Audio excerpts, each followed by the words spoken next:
In solo leveling, as people try to escape the predetermined disaster, the city of Seoul becomes jammed with cars that are unable to move. Meanwhile, Jinna asks her mother if they're evacuating, to which she replies by pointing out that it would be better for them to choose where they die, and says that they haven't been issued an official evacuation notice. Irritated, Jinna argues that she is about to become a college student, can finally drink, and am going to live by herself, and that her life is only just starting. Her mom agrees and says that Jin-woo will protect them, just like her father. All the while, Jin sits on a roof, reflecting on how he can't sense them and questions where the hell they are. He thinks about how he needs to stop the gate, but questions if he's capable of doing so without any casualties, adding that he has too much to lose.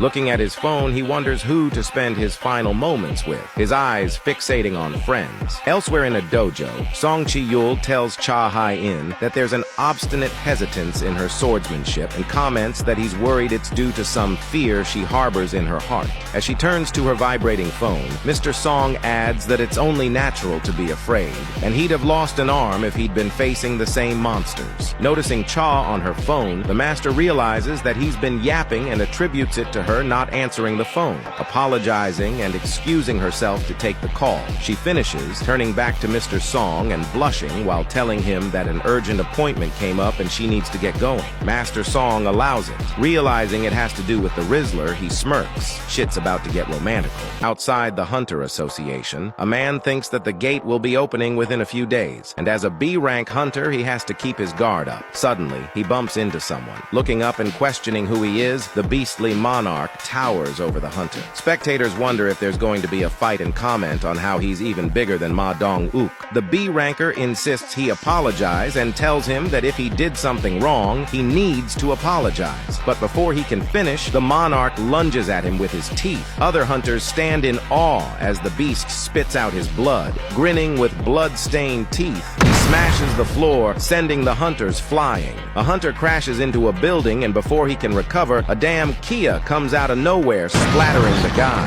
As the dust settles, he demands they heed his words and announces that as of now, he will start hunting them, using his teeth and nails to rip their weak flesh apart. Proclaiming himself the king of the beasts, the beast monarch, he invites any challengers. Meanwhile, Hunter Cha quenches her thirst from a river stream when Jin-woo shares knowledge of a fine hotel for breakfast and invites her to join him, to which she agrees.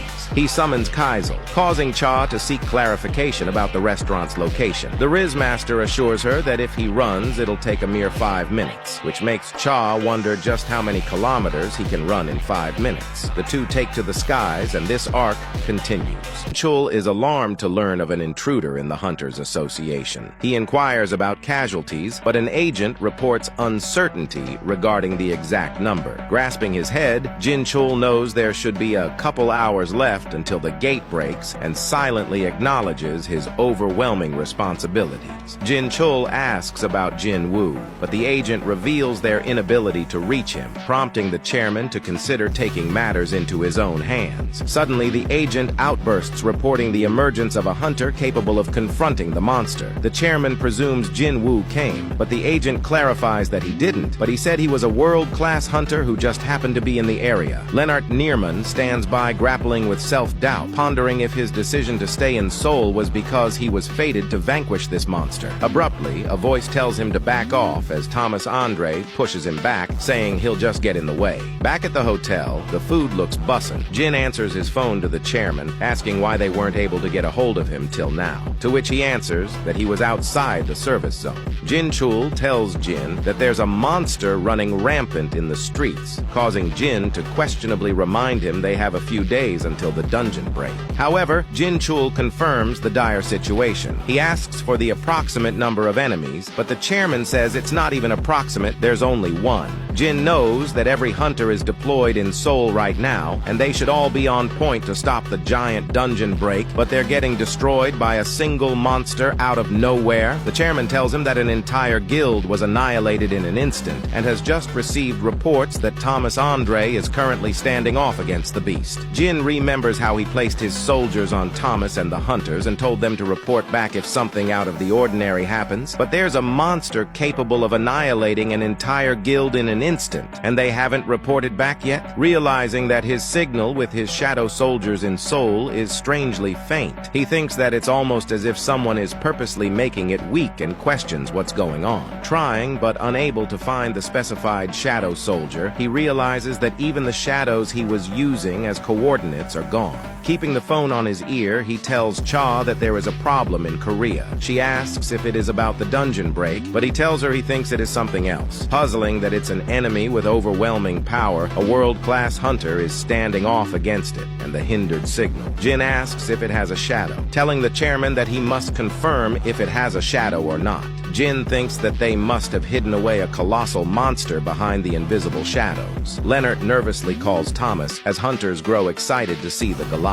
He orders them to rescue the citizens. Thomas comments on how he sees a beast going rampant without knowing its place. The monarch looks back wickedly as Thomas adds that it's only right for mad beasts to be beaten to death. Standing mightily before each other, they both exchange glances. The beast slashes at Thomas, however his claws don't pierce his skin. In retaliation, the Goliath punches him in the face, but at the same time, the monarch knees him in the gut. Looking over, he reaches his palm above his face before slamming him into the ground. Choi Jong-in exits his car and inquires about the evacuation status, to which a hunter responds that they're still evacuating people inside the building. He asks about the guilds present, and the hunter replies that both the Fiend Guild and the White Tiger Guild are deployed, and since hunters from everywhere are gathered on site, he expects the beast's subjugation will be sooner rather than later. He thinks that the Hunters Guild just needs to focus on evacuation. However, Choi isn't convinced. He pieces that Thomas Andre, a national-level hunter, is currently facing off against the magic beast, but this immense presence feels even worse than the one he felt on Jeju Island.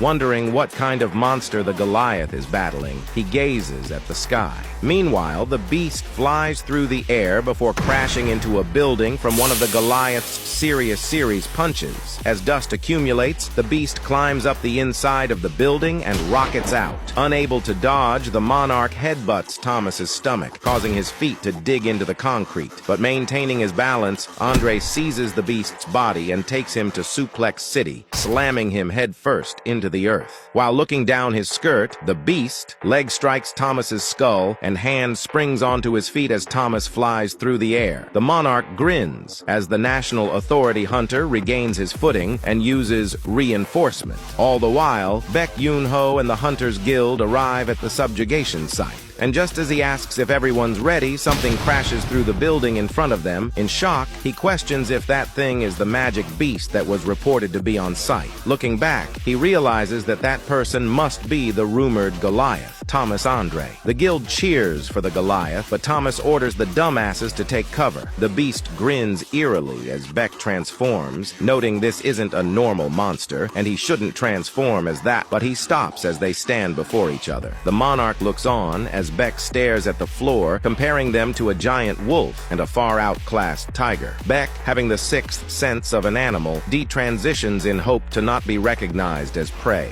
Goliath and the beast square off as Baek walks off, unable to even make eye contact. Raising his arm and activating his telekinesis, the beast picks up the cars and hurls them at Andre, who effortlessly deflects them. Catching a car, he's suddenly encumbered by the vehicles. However, the beast is unexpectedly pulled as Thomas's arm sticks out while using his own telekinesis. As the monarch closes in, the Goliath bursts from the cars and smashes the monarch into the ground. Raising his fist, he follows up with a flurry of punches. However, he questions this feeling. The feeling of uneasiness that's closing in on him. The feeling that he's not going to win. As he prepares to deliver the final blow, his hand is seized by the beast, who, while transforming, ridicules how a mere puppet of a fragment could be so powerful. The beast says that he's seen enough of his petty tricks and crushes his fist, alarming Thomas. The beast monarch questions if he's afraid and slashes him while asking if he's despairing. The Hunters Guild watches in horror as the monarch notices notices something and grabs at Thomas's shadow while calling it a rat. He pulls out a soldier of the abyss and questions what it was doing hiding in the shadows before destroying it. The beast asks if they should continue, as Thomas seemed confident in his strength.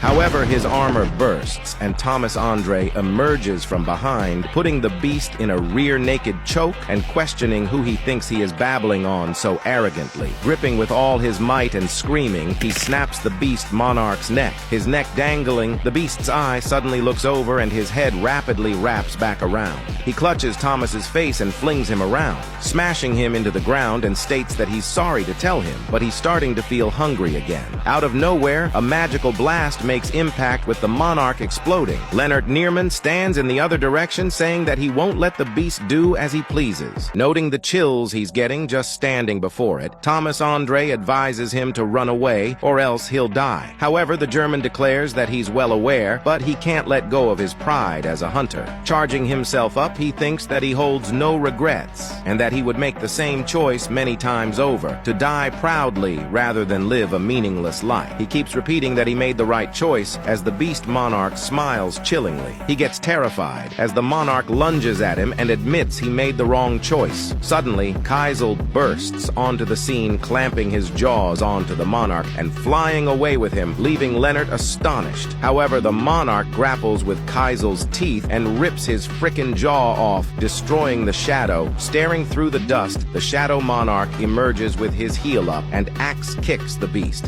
smashing him into the ground. Jin then falls next to Leonard and asks him to take Thomas to a safe place. Recovering from the rubble, the beast monarch states that he can smell the shadow monarch from Jin, calling him human. As they make it to a safe distance, Leonard yells for Jin not to worry about them. But Jin stays focused, noting the beast's killing intent and realizing that on top of that, he isn't the only one present. The beast monarch asks how he wields so much of a superior being's power in a human body. Another voice interrupts, suggesting the administrator found a way, since it's been long since their deal with the shadow monarch. Emerging from the ground, a voice muses that she could consume the human's body and adds that she's always wondered what another monarch would taste like. Keeping his focus, system notifications appear introducing the king of the snowfolk, the frost monarch, the king of the beasts, the beast monarch, and the king of the insects, the plague monarch. All recognize Jin as an enemy. Surrounded by the monarchs, a beam of aura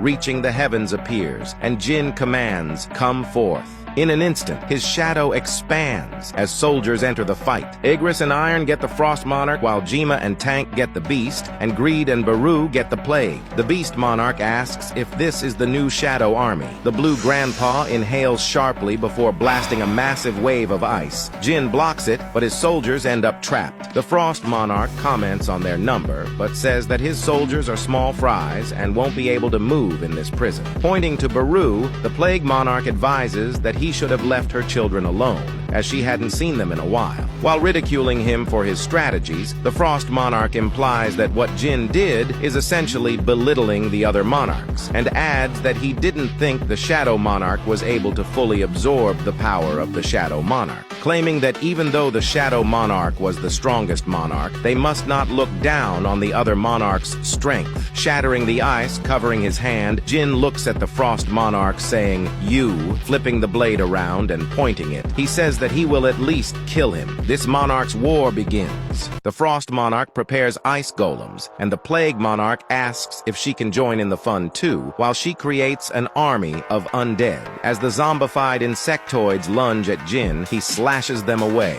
accusing the Plague Monarch of using the hunter's corpses. Looking up, he notices an ice golem's foot about to land on him, but evades it, blitzing up its body and slashing the top of its head clean off. Landing like a badass while more golems attack, he dials in and blasts through them directly into the Frost Monarch. As they trade gazes, the Beast Monarch appears out of nowhere, attacking him with his claws. As they end up blitzing around, the Beast Monarch ridicules him for thinking that a mere piece of metal can damage him, but the Grip Master cuts his fucking hand off, agreeing that it couldn't have if it was any other piece of metal. Suddenly, Jin notices a large hand dropping from the sky and evades just in time. With 5 hands, the Monarch of the Plague flies high before him as the Beast Monarch recovers his injured hand. Taking a breather, the three monarchs regroup before Jin. Cracking an iceberg, a shadow hand erupts, causing Jin to look over as Baru bursts from the ice, screeching for his liege, and how that insect woman dares lay hands on him. The Frost Monarch is surprised at how a mere shadow soldier broke the binding spell, and how a commander-level entity could be in the hands of a human, while the Beast Monarch comments on how a commander-level shadow soldier is practically a god of destruction. Sending a hand, the plague says that a child who doesn't recognize their mother needs to be punished. The hand closes in, but Baru back slashes it in half while calling her a crazy bitch, which vexes the Lady Monarch. Landing in front of Jin, Baru admires how he isn't being pushed back even when fighting against a superior species, and never fails to amaze him with his limitless strength. The insectoids use this chance to launch an attack, but the duo manage to slash them away. As they are distracted, the Plague Monarch launches her hands, tearing through Baru and smashing Jin into the ground. As Jin tries to recover, ice needles cover the sky, impacting Jin all at the same time, but he deflects them all. Glaring at the Frost Monarch, Ice Grandpa asks him how long he can hold out against their pincer attack when suddenly one of Baruka's daggers pierces his heart. The Drip Monarch reminds him that he won't be getting out alive. The Frost Monarch questions how a human like Jin dares say such a thing to a monarch such as himself, while he notes that although he was hit in the heart, it doesn't look like it will be fatal for them. Jin jumps at the Frost Monarch and uses Dagger Rush, but the Frost Monarch just smirks as the Beast Monarch appears, sticking his arm out and summoning a massive blade, slashing Jin in the back, causing him to cough blood and terrify Baru.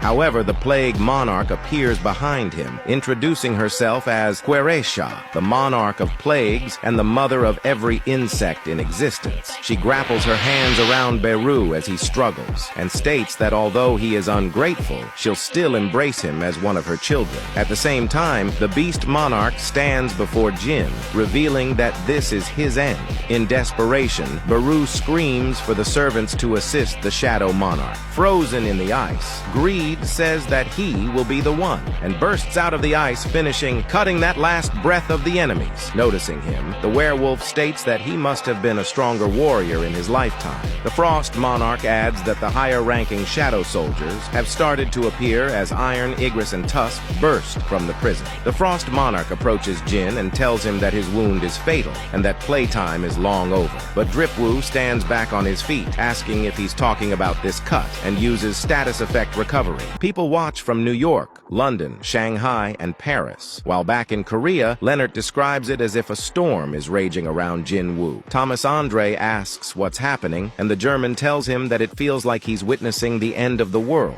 Spectating from afar, a hunter questions if he's really the JinWoo he knows, as it's revealed. Baek knew he was a hunter who could grow, but wonders just how much stronger he got in such a short time. Meanwhile, Igris and Iron fight the beast, while the Frost Monarch holds off Greed and Tusk and Baru's slices of Queresha's fingers. Enraged, she attacks. However, JinWoo appears behind her and tells her about the Creator's prophecy and how he has been told that he will die from the pillar of flames that holds up the world, but that he wasn't told if the pillar will fall or not. Jin then slices the monarch's giant head in half. Elsewhere, standing on a roof, Lim Tae-gyu reflects on his position and doesn't think this is a fight he can interfere in. For 30 minutes, the elite assassins of the Scavenger Guild were dispatched all over the area, and when they receive the signal, will pour their support fire towards the enemy in hopes of inflicting lethal damage to the enemy. He questions how many of them will survive if they do this. Tae-gyu knows they would die if they failed at sniping, and they'd still die even if they succeeded, as their opponent is a monster not even Thomas Andre could subdue. Suddenly, a hand grabs his shoulder, and a mysterious man tells him to just sit back and watch. Terrified, he jumps back and aims in the man's direction as his gaze widens. At the same time, hunters are gathering for magical beast subjugation and evacuation, but not one is able to interfere with the fight, only simply waiting for everything to be situated. All they could do is watch as the end of the battle was seemingly nearing. Preparing an attack, she spreads a liquid all over Jin, which he realizes is poison. He mocks the monarch as detoxification is successful. Enraged by his taunts, Croatia charges at him, ready to rip him apart. But Jinwoo stops her in midair using ruler's authority. Overwhelmed and unable to move, Jin jumps before her and uses skill mutilation to turn her into mincemeat. Realizing this is death, she says that it's a heavy darkness that humbles even the monarchs who were created from darkness. Acknowledging how brilliant is, she fucking blows up as a notification pops up telling Jin he's defeated Croatia, the monarch of plague and one of the 9 monarchs, increasing his level thrice. Stunned by the death of Croatia, the Frost Monarch sees Jin-woo tapping into the Shadow Monarch's power and fears facing that might again. However, the Beast Monarch reassures him not to be afraid, saying he's exhausted. The Beast Monarch tells him not to worry as he chokes Beru, saying Jin-woo's fatigue and reliance on small fries proves he's still incomplete and not a real threat to true monarchs. As he tightens his grip around Beru, Jin realizes Beru is fading and questions if the same happened to his shadow soldier on Thomas Andre. He tries to cancel summon Beru but is shocked when he's notified that he can't. The beast looks over before jumping out of the way as Jin attempts to slash him. Jin manages to save Beru, however. Ice Grandpa agrees with the Beast King as he summons ice spikes around them. He tells the human that his confidence is misplaced in his powers, which are ownerless. Wielding a trident, he plans to sever the strings to Jinwoo's control over his shadows, trapping them in his ice and making them go through resurrection to eat at Jin's mana pool. Asking what he'll do and stabbing at him, Jin attempts to block the power strike, but the trident pierces his shoulder. Raising the shaft, he flings Jinwoo up and over his shoulder, slamming him into the ground. But he notices Jin isn't there, when suddenly he reappears slashing at Frosty, who dodges and retaliates with a hit in his stomach, causing Jin to spit blood as he's sent flying. Jin still lands on his feet and comments on the monarch's speed. The Frost Monarch notes Jinwoo's stealth skill must consume heavy mana and vows to end this quickly. Jin watches as he dashes forward and the 2 blitz attacks. Movement, sight, breathing, mana flow, he can see them. If only he could be faster than him. The monarch says that he doesn't know what Jin is planning, but it's no use, as he summons a scythe. Dual wielded, he slashes an icy attack. But Jin slips behind him, preparing a blow. However, the monarch just smirks as something comes over Jin-woo. The Hunters Guild and Leonard are shocked as it's revealed the Beast Monarch pierced Jin with his claws. The Blue Grandpa froze Jin's feet in place as the beast's claws are shown clearly through Jin's chest. The Beast Monarch mocks him, saying Jin-woo is nothing without the speed he's so confident in. The arc continues. Status report, status report. Dropping his daggers to the ground, Jin's hands hover over the bloody claws as he states that his level increase makes this much nothing. However, the Frost Monarch stabs Jin, returning his weapon and asking if he's able to heal like he did earlier, though he doubts it as Jin isn't a complete monarch despite his strength and asks if this is his limit, informing him that he won't be able to witness their armies invade, bringing mountains of human corpses and rivers of blood. He says that this country will be different and vows to freeze every single human in Jin's country, sentencing its people to eternal agony, adding that they will have to live through an eternity, not being able to die nor live. As he begins freezing Jin-woo, he demands to see contempt in his eyes before he dies, but still, a little more, just a little more, he thinks. Player HP has reached 0. Player has died.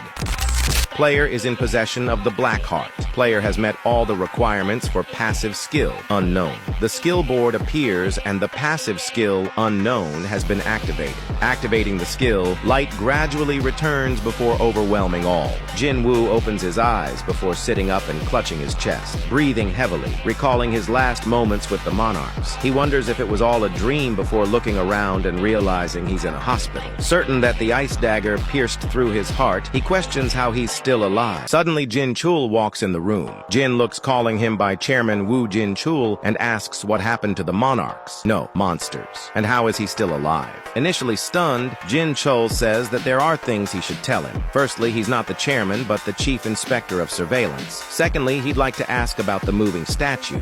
And thirdly, how does Jin-woo know who he is? This surprises Jin as he asks what he means by moving statues. Jin-chul responds that when they arrived on site, fight with the White Tiger Guild after receiving the report. It was all ready, but Jin interrupts, saying that's not what he was asking. Grasping his face, Jin realizes that this hospital looked familiar because he spent 2 weeks here in the past. Jin-chul acknowledges Jin's difference in appearance as Jin recollects that the VIP patient room was the room he woke up in after he barely survived the double dungeon. Jin-chul asks if he's all right, to which Jin responds that he needs some time to rearrange his thoughts. Questioning how this is happening, Jin checks his stats, which are all the same as before, along with everything that was in his inventory. Suddenly, a voice asks what her brother is doing right after waking up as Jinna stands at the door questioning if he hurt his head too, but frantically looking around and wondering if she got the wrong room. Jin remembers that back then he gradually changed into his current look and asks if she really can't recognize her older brother. Sizing him up and questioning if he's really her older brother, Jin tells Jinna that it's probably just a feeling.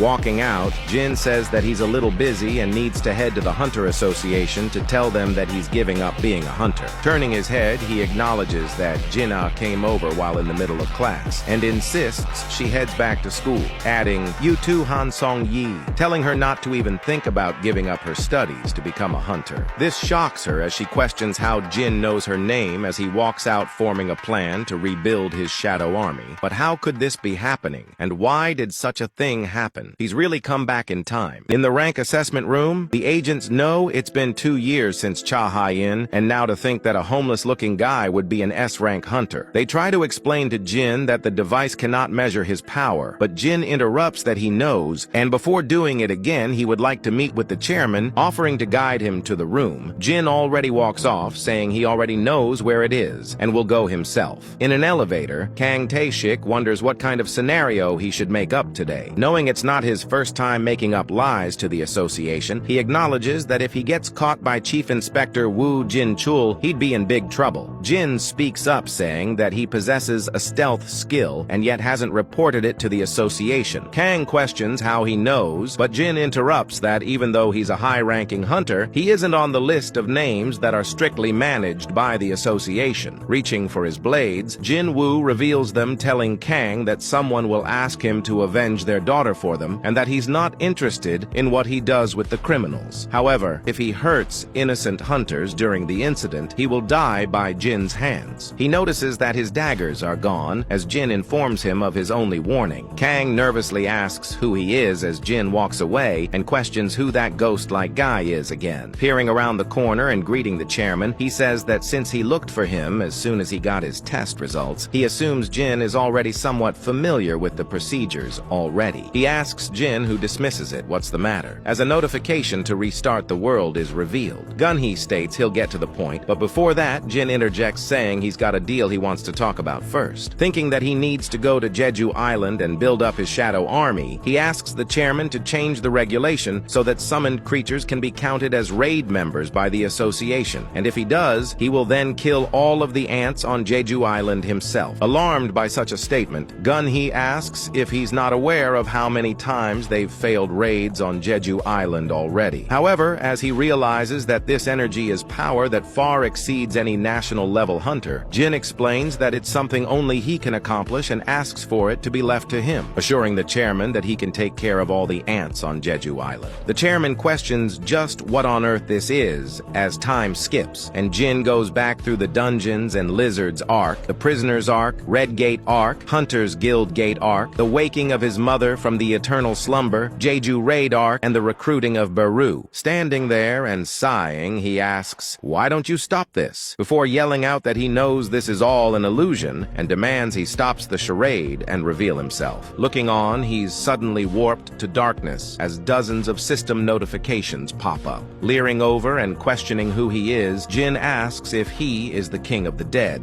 Walking forth, the King of the Dead tells Jin that if he wanted to, he could live in this world for eternity, adding that it'd be like never waking from the most wonderful dream. Jin asks if he's telling him to remain trapped within this illusion he's created, but the King of the Dead denies creating this world and says Jin is responsible for its creation. He explains that it's a world created by combining Jin's desire to correct his mistakes up to this point together with the monarch's power. In other words, this is his territory. This is the eternal rest. In other words, death. He tells Jin that he's been watching him for far longer than he could possibly imagine. He, who had always been closer to death than anyone, yet so desperately resisting against it. He is the record of Jin-woo's struggles, the evidence of his resistance and the reward of his sufferings. He is death. He is eternal rest, as well as terror. He is Sung Jin-woo. Within the sovereign's territory, Jin can do anything he wants, he says, while growing a tree from his palm. Jin can turn the monarch's servants into his own and absorb his power from them. The monarch says that although it's only possible within his own territory, the power to create, destroy, and change the world is an omnipotent power. Jin asks if he's saying that they both possess the same power, and the king responds that he's been waiting for the day they finally meet for a long time now. Introducing himself as the Shadow Monarch, the king of the dead who rules over the power of death, and the administrator of the deepest part of the darkness, Jin asks why he was chosen, and the Shadow Monarch says that he shall show him their beginning and end, and also Jin-woo's beginning. Meanwhile, the Beast Monarch confirms Jin's death as Thomas Andre realizes that Hunter Sung's presence just disappeared and questions what happened. Beck calls it impossible now, knowing that there isn't anyone who can stop those magical beasts. Taegyu thinks that he shouldn't have listened to that person earlier, and maybe they could stop them if they bombarded them right now. No, they must stop them. Now that even the national level hunters have failed to subdue them, there is no going back. Roaring for everyone to fire on his signal at the magical beast that looks like a white walker, the monarch whips around, stopping Taegyu in his tracks, moments before Jin's body begins emitting shadowy aura. As it's revealed, his purple heart is now beating. This shocks the two monarchs, who jump for the body knowing that they must stop the true king from descending now after Jin's death. However, the beast gets booted in the fucking face, causing him to fly into the Frost Monarch, sending them both crashing into a building. Sung Il-hwan slides in front of his son's body, declaring that from here on, none shall touch this child. In another world, light and darkness existed in an age where everything else has yet to exist. The absolute being split light and created the emissaries of God, and split darkness to create the 8 sovereigns. The sovereigns who were born to destroy the world, and the emissaries who were born to maintain the world, continuously killed each other's soldiers. Fatigued by the constant and unending war, the brightest fragment of the brilliant light asked the absolute being why thee does not aid the most faithful subjects fighting in their honor. He questioned why thee ignores the screams of the countless soldiers dying for thy honor, and begs for him to lend them his strength to extinguish their opponents. But the absolute being did not reply back to the fragment.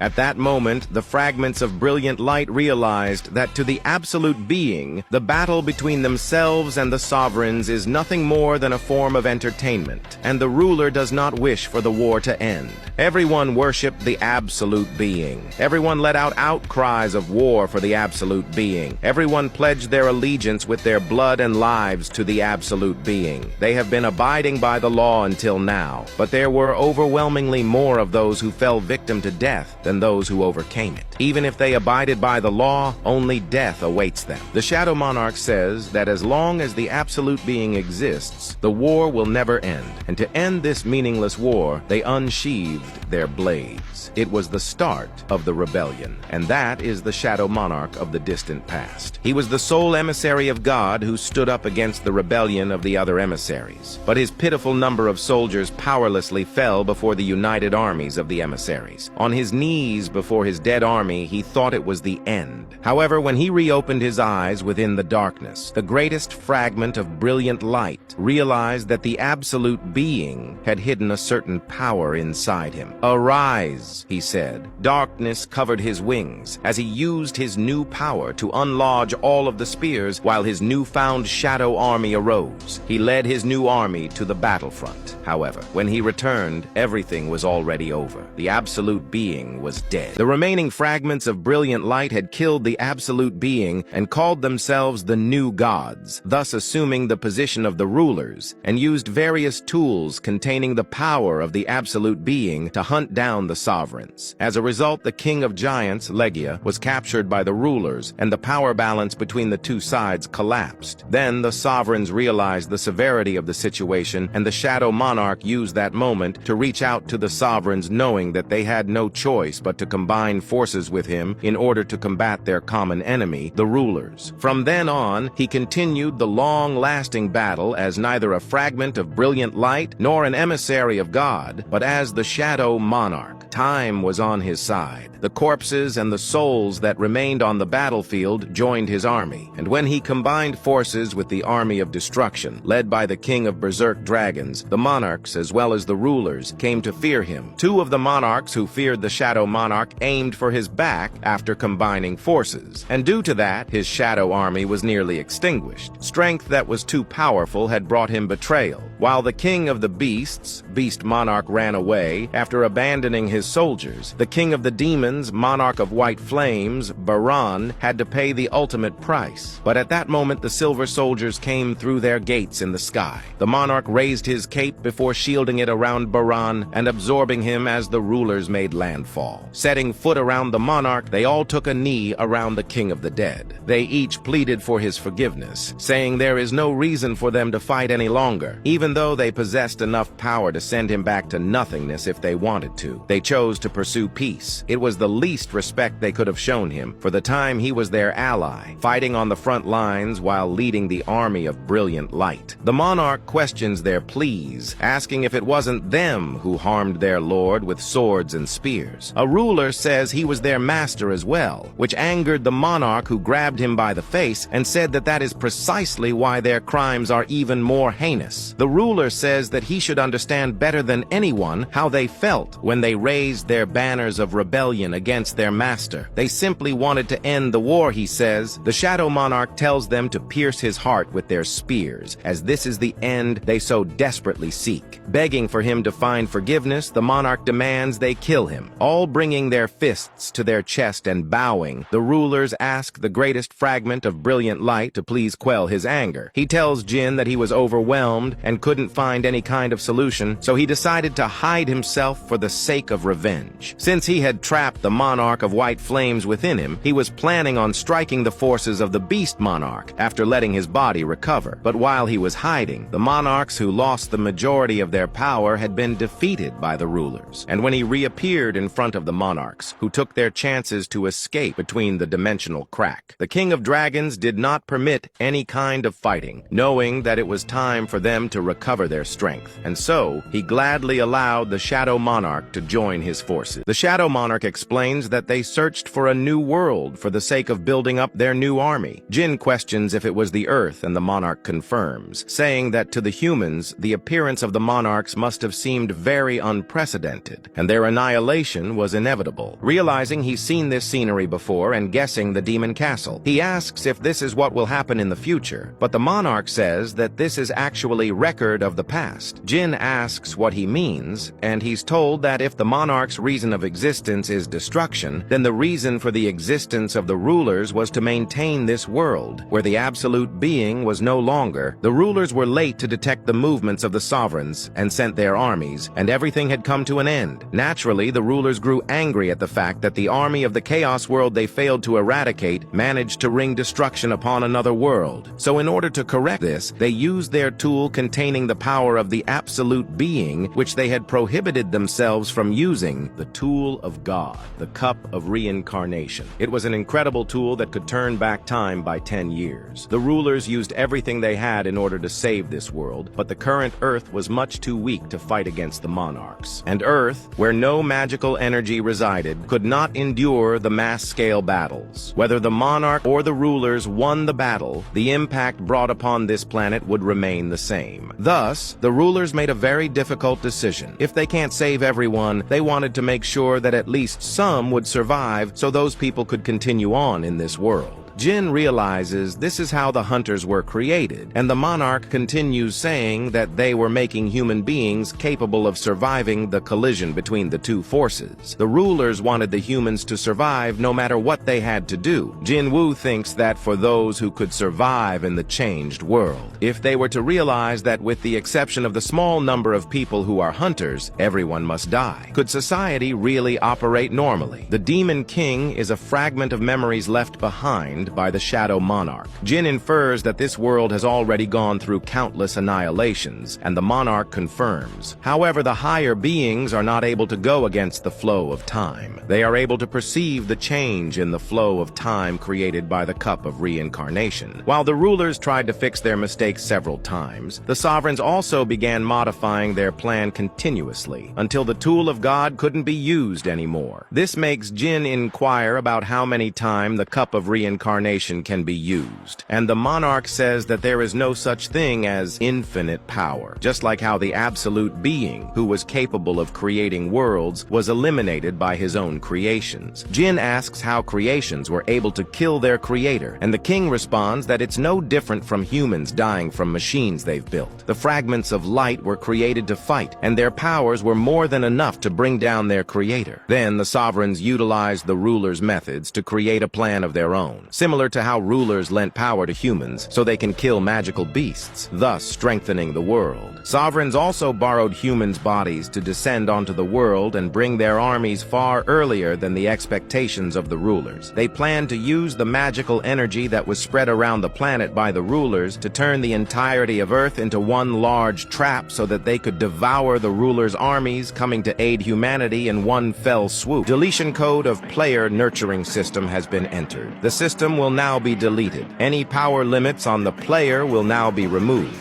With no more limitation of the power, all commander rank shadow soldiers will regain their full power potential. The power of commander rank soldier Igris has been restored. The abilities of commander rank soldier Beru have risen significantly. The Shadow Monarch Ashborn is returning to the world of Eternal Void. Would you really like to delete the system? Yes. Light comes and purple swirls while back in the city, the sovereigns are blown back by a force as the Frost Monarch yells for the fragment of brilliant light, telling him that the worst disaster is coming from the body of the human he's protecting. He asks if he's really risking his life to aid the Shadow Monarch's revival and questions just what the traitors are doing. The beast says they don't have much time, and the Frost Monarch prepares. The fragment takes stance as they all have a showdown before blitzing at each other. The monarchs jump at the vessel who slips under Frosty's trident, which stops the beast from clawing him as he stabs up the Frost Monarch. Frosty realizes that this bastard is reading the trajectory of his spear and moving accordingly. The beast thinks that he has the movement of a warrior who has experienced countless battles. He's barely avoiding the Frost Monarch's attacks and fending off all of his attack at the same time.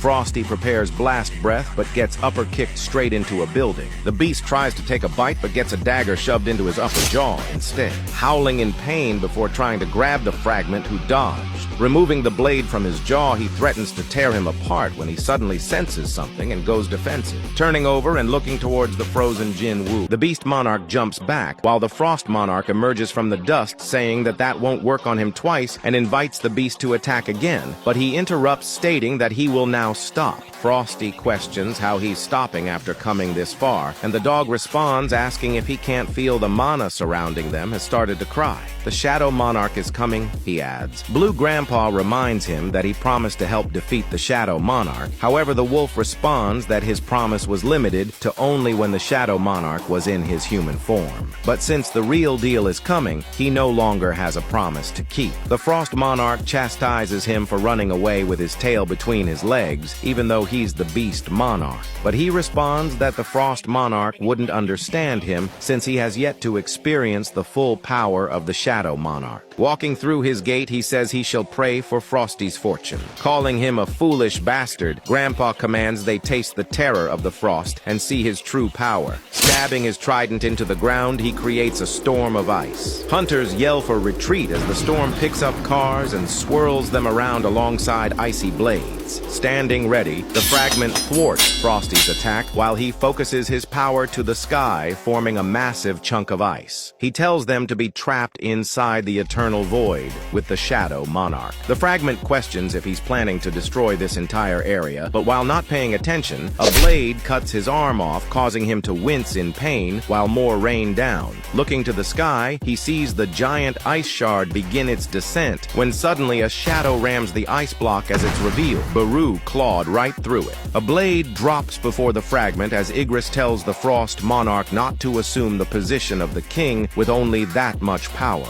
Realizing the shadow broke out of his spell, the Frost Monarch connects that means the commander-rank shadow soldiers have regained their powers. So that means Jin enters saying, "That's why I shouldn't trust prophecies." Wondering if the beast fled, Jin questions, "Who dares to leave without my permission?" The Frost Monarch stands shaken as he realizes that Jin-woo is now a wall which he couldn't even imagine overcoming. He instantly realizes the significant difference in their powers when Jin lets out an aura pulse that ripples through the city, spreads across South Korea, sweeps over entire nations, and envelops the entire Asian continent before turning his head saying, "Found you!" The Frost Monarch had a feeling, an opening, an opportunity that will never come again. He knew that although there exists a massive power gap between them, for him to let his guard down with his enemy right in front of him, if he were to miss this opportunity, the only thing waiting for him is an inevitable death. Charging to end everything with a single strike, he spears his trident in Jin-woo's direction. As it closes in, completely unfazed, Jin puts his hand up, creating an impact that pulverizes the monarch's trident and the land around. Questioning how, he realizes the power of one of the strongest monarchs and the fragment of brilliant light. Telling the Frost Monarch he'll save him for last, Jin tells him to wait here patiently until he finishes taking care of the beast. Meanwhile, deep within the jungle, the beast peers through a gate, thinking that the aura of death is starting to close in on him. He regrets needlessly arguing with the Frost Monarch since it caused him to run away a bit late. But now that things have come to this, he needs to quietly hide here until the King of Dragons comes back. However, as the gate closes, shadowy aura lingers by. The beast freezes in place, finally sensing the aura. Jin stands next to him as he notes that the air is soaked with the scent of death. He drops to his knees, knowing the overwhelming power gap where he can't win nor run away. The added fear of strength he feels from his experiences causes him to lower his head and obey. This is what his instincts are screaming at him, naming the Shadow Monarch and declaring that he, the king of the beasts, does not wish to fight against him. He begs forgiveness for his sinful acts and offers his loyalty. He adds that in the near future the King of Dragons will set a foot on this land with his soldiers, and he, along with his beast army, shall assist the Shadow Monarch. Jin accepts his plea, and the Beast Monarch grins, convinced of his own cunning. He believes that if Jin was the real deal, there'd be no way he'd forgive him, especially after he betrayed him once already and tried to get rid of his vessel, which was his advent onto this land.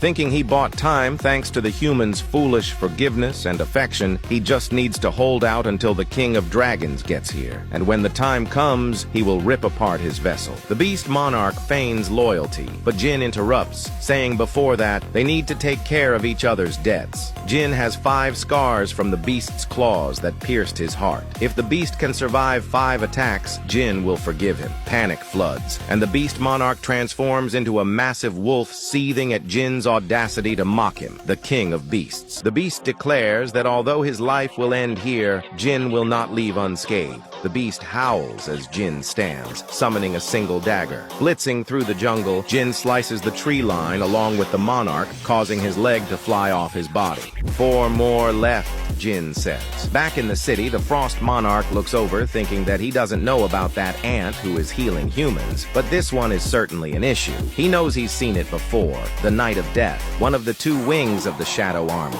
the Shadow, Igris. Now that it's able to use its full power, it's quite bothersome. They can regenerate as long as the Shadow Monarch still has mana, but Frosty can't recover the mana he used for transformation. Dodging one of Igris's slashes, the Monarch tells him not to even think about doing something so meaningless, and questions if he thinks he can hold out much longer against him. Stabbing his sword into the ground, Jin peers through and begins walking through the gate in his cape. Frosty is unnerved as the beast's teeth drop to the floor. Jin says the Beast Monarch is dead, and Frosty is alarmed that he killed the Beast Monarch in only the few minutes he was gone. Jin states the Plague Monarch, the Beast Monarch, and the Frost Monarch. The deaths of these 3 monarchs will serve as a warning to the other monarchs. Angrily retaliating, Frosty's suddenly stabbed with a dagger, then another. He prepares a blast breath, but Jin covers his mouth, summons a dagger, and slashes him across the torso. He says the beast died on the 4th strike and wonders how much longer Frosty can survive. His skin crackles and he screams as his vessel breaks and dissolves into ashes that float up the sky.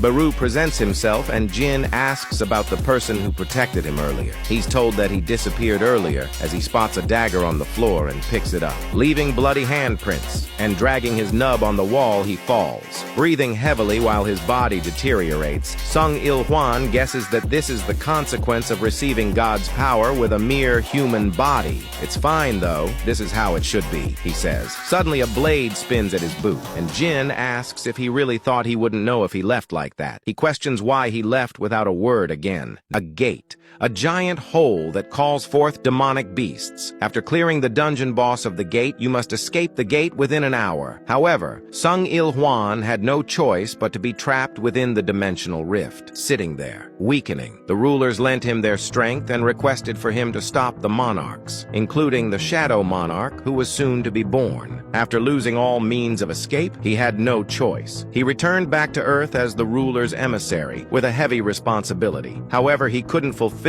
that responsibility. Seeing Jin-woo in Japan caused him to whimper, although he knew that the worst calamity of humanity resided inside that body. He couldn't do anything other than observe from a distance. Meanwhile, the rulers whose sole focus was to stop the complete advent of the shadow monarch started to change their stances, and finally, the brightest fragment of brilliant light issued him a new order: protect the shadow monarch. They had realized that in order to stop the monarch's plan, they needed the power of the shadow monarch. The only ones able to stop the destruction were the soldiers of the King of Dragons, who were going to arrive before the soldiers of the heavens. It was a huge gamble, not knowing whether they would side with the humans or the monarchs. But now we know the results. That's why he helped Jin. He says he didn't want to show Jin this side of him. Jin cries for his father, who asks if he hated him. Jin confirms, and Sung Il-hwan apologizes. Jin says that when he first started out as a hunter, when he was at death's door, when he barely survived to see Mom and Jinna again, his father appeared in his mind, and he always hated him whenever it happened. But he also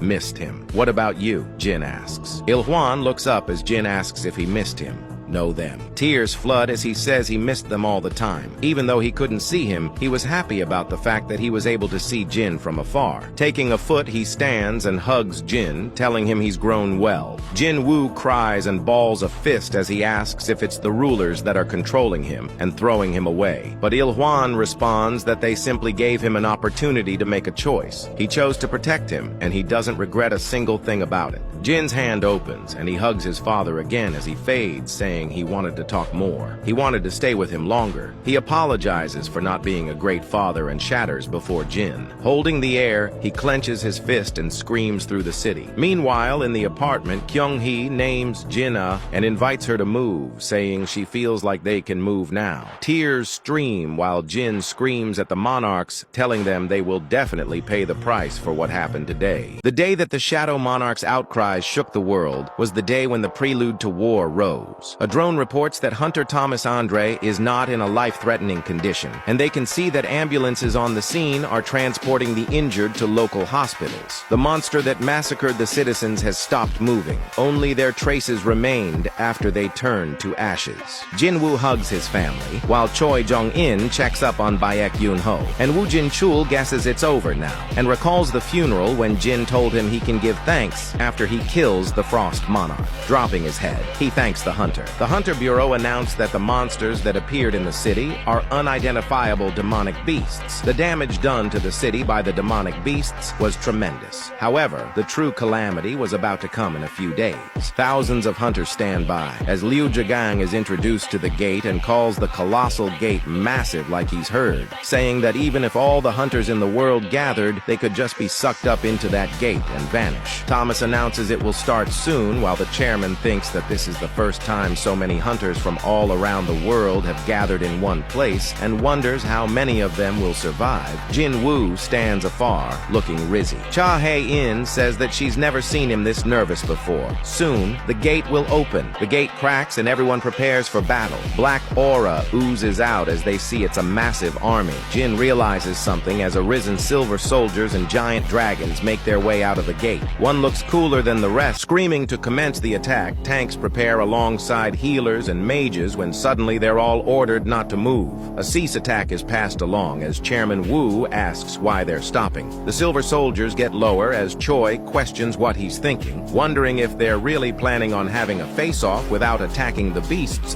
while they're still mid-air. Standing in place, Jin walks forth toward the Silver Soldier army. Standing before the soldier, they trade gazes when suddenly it smashes its knee into the ground, presenting itself as Grand Marshal Bellion. The entire Shadow Army bows to respectfully greet their liege. The chairman is left in awe alongside Thomas, Andre, and Leonard, who knows that even just one of the dragons could threaten humanity, yet there are 3 of them gathered in one place. Jin-woo realizes that this is the real Shadow Army Ashbourne left behind for him. Reflecting on the strength of his own army, he knows that now the real war starts.